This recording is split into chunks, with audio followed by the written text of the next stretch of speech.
magaalaa Shaashamannee keessatti gaafa guyyaa 24 bara 2018tti kitaabota ajaa'iboo lakkuutaan mata dureen isaanii mijuu dhalootaa fi boruu dhufa jedhu kan obboleessa Kennaa Ahmad Hussein Gisheen barreeffame gaafa guyyaa 24 bara 2018tti magaalaa Shaashamannee ganda duwwaa tokko galma hoteela Hamilton keessatti ni eebbifama. Maaltu boruu dhufa laata? Mijuun dhalootaa hoo maal laata? Yoo sagantaa kana irratti argamne akkasumas kitaabota lakkuu kanneen arganne dubbisne waan hedduu irraa baranna, waan hedduu irraa hubanna, akkasumas waan hedduu irraa arganna. Eebba kitaabota lakkuu boruu dhufaa fi mijuu dhalootaa qophiilee sagantaa kana irratti dhiyaatan qaacceessota kitaabota, baacoo fi walaloowwan, marii hawaasaa fi yaada, kennaawwan adda addaa, sagantaa bashannansiisoo ta'anii fi kanneen biroo hedduun ni dhiyaatu. Dilbata dhufaa jiru kana akkamitti hafuun yaadamare keessummoonni gurguddoon sagantaa kana irratti argaman Sheekh Abdusalaam Haji Abdallah,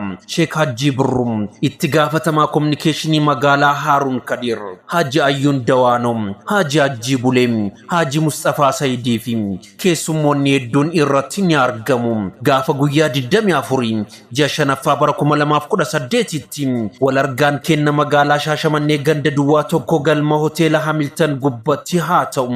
Eebba kitaabota lakkuu boruu dhufaa fi mijuu dhalootaa kan Ahmad Hussein Gisheen barreeffame.